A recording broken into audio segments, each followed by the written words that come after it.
Appreciate. All right, so you're ready to rock. Totally. Thanks, Jamie. Okay, Andres. Yeah, lovely to speak to you. Where are you in the world? Of course, KK. Yeah. I'm ready to rock. Are you in Central America? Is that right? I'm in Bogota. Oh, This wonderful. This is in the corner or South America. Yeah. Came once here, remember?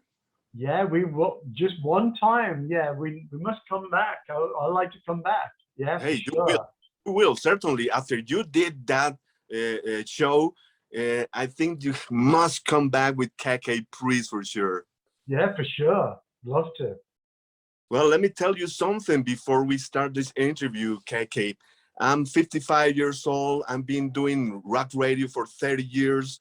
And I saw Priest for my first time in LA when I used to live there. I was totally happy that night.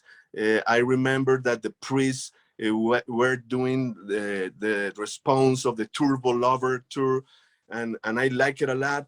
And then I have the pleasure to see you again in New Jersey in a very nice festival with people like Testament, like I don't remember which other bands. It was fantastic. And 3 months after I saw you at the Jones Beach in New Jersey, I have the pleasure to know that you guys gonna coming to Colombia, to Bogota for the first time.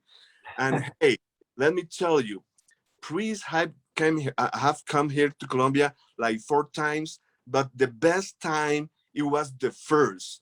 Not only because you were there, because it was the original setup for the band, but because the people, it was, an open air. It was a perfect concert. So what can I tell you, brother? Thank you for your music.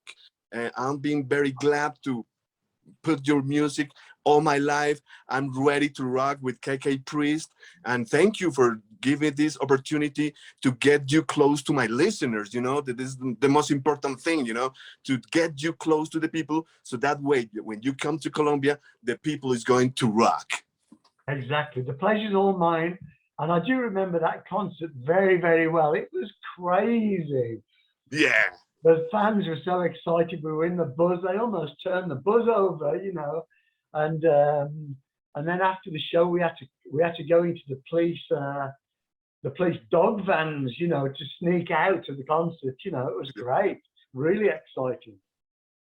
Okay, KK, let's talk about the present. I listened to the album yesterday night. I love it. I can tell you something. I have a countdown named the Top 25 Metal Detector. I've been doing it for like 30 years.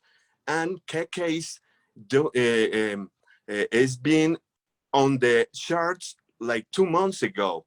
For 2 months, you've been on the charts. Right now, you are like in the 5th position. But I'll tell you something. After what I heard yesterday, you're going to be #1 for sure next month, brother. Congratulations. Yeah. Killer album. That's excellent news. Excellent. That's what we're expecting, in these hard times, the people that loves metal, this is the album. I was a little confused when I heard the 3 first singles, but when I heard the whole package, brother, excellent. From top to bottom, perfect album. So let's start with questions, my good friend Eddie Trunk, from the radio New York, he's been banned from Judas Priest because he talks about what the things happen. But it's not my case. I can talk anything I want in my show. And the first question for you is, how you feel right now after all this asshole time that you have, and finally you got your album? Yeah, well, it's a new lease of life now, because I was just waiting in anticipation and expectation of something completely different. But when it was obvious after such a long time that was never ever going to materialize or happen, then I had to make my mind up to go forward you know, on my own. And now I'm really happy that I did, because I'm really happy with the record. I'm happy that I'm able to show people, you know, who I am and what I can do. And and I'm looking forward to making more music and doing another album next year. Okay, KK. My second question is, what a good move to have Ripper Owens in your band. Hey, he was part of Judas Priest. We all know his voice. Hey, that was the perfect move. How you get in contact with him? How did you ask him? He approached to you. How this came out? Yeah, well, we did play one gig at the end of 2019. We were special guests from the Dave Ellefson band. That's how it started, you Okay. know, and because Dave was coming to England with his own band, and he said to me, "Will you come and play a couple of songs?" You know, and I went, "Well, okay, you know, could be pretty cool." And then a mutual friend said, "Well, I'll fly Ripper over there. I'll send him an airline ticket. I'd do anything to see him on stage with you again, KK, you know." And that's what happened. So we Wow. made about an hour's worth of songs. And then I thought, well, you know, maybe I'll sit down and write a record if I can. And then that happened, Christmas 2019. And then I thought, I'll give Ripper a shout and Les Binks, and we'll make a record with some old friends, you know. And that's how it started, really. Wow, incredible, incredible. I love his voice, and I like it better now, Yeah, compared to the uh, Spirit, you know. yeah. Totally. I've spoken to Tim about his voice now, and Yeah. he says that a lot of people saying that there's an extra maturity about his voice, and you know, and he's always sounded great to me. al- Always. KK, let's talk about the other guys in the band. Tony Newton, AJ, and finally the drummer. We Yeah. want to know who is finally on drums after Well, all things. Sean Eld was doing some shows with Ripper with the Three Tremors. Yeah. And so when Les couldn't do it, you know, because he was injured, Ripper was here putting his vocals down at my house, and so we started to search for a drummer, and we looked at several drummers, and Ripper says, "Well, my guy is really good," and so we checked him out, and I said, "Tim, he's really good. This guy." It's really good. This guy is something a bit special, you know, because he's only small, he's very thin, but he's like a big dynamo, you know. He's like a drum powerhouse, and he's very, very good. I said to Tim recently, I said, "Tim, did you know that this guy was that good, Sean Eld?" Did you actually know, or did you just get on with your singing, you know? But he didn't really give me a good answer. But yeah, I think guitar players can spot very good drummers, so that was good. Okay. What about the production? Who did the production? The producer? Who was it? Yes, it was me. All right. Yeah. You take that part of Yeah, the yeah. work. Yeah, because when I sat down to write the songs, I knew how I wanted them to sound exactly. You know, I'd been involved with a lot of production, you know, in my life. You know, I have done production for other bands, but obviously I was so often involved with the production with Judas Priest, you know, myself and Glenn. Well, that's a surprise for me, but I get it. I get it. You have the experience. You already did Yeah, it. It's your band, so go for yeah. it. What about the studio? How long time did you take you to do the record? How about the relationship with the guys? Well, it didn't take too long, you know, at all. But I locked myself away, and I did the songs and the demos and everything. Did an awful lot. I have a home studio here, so I was able to do a lot. managed to get Ripper over. He did his vocals here.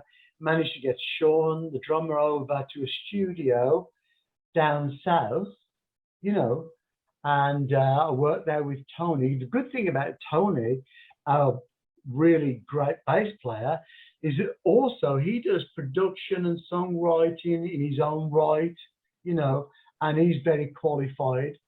And he is the second most senior member in the band, you know, All right. you know, after myself. So he has a lot of experience, but, you know, I knew the guitar sound and the drum sound I wanted, you know, but Tony made a good part. Tony's really, really good with drums. So he was able to capture the drum sound that was required. It all came together very, very quickly because this was happening through December 2019, then January 2020, February and March. And it was pretty much complete, the album, you know, but COVID stopped us. We had gigs, they were cancelled. We had gigs this year, they were cancelled. Hard time. So we're just carrying on doing all of the promotion for the record and meeting people and talking to people, which is all very exciting for me to be able to do this again and speak to old friends and new friends all around the world. Excellent. You guys did a great work. The sound is perfect, KK. It's pretty updated. The drums, the guitars, sounds pretty good. How the composition goes? How it works in KKs Priest? The compositions. Yes. The songs. Well, like I say, after I hadn't done anything like this for like 10 years, so I basically I have my own sound. I have my own ears, I have my own guitars, my own, you know, I have a style of writing songs, you know. Yeah. So it was just like getting back on the bicycle again and just pedaling away. And that it happened very quickly for me.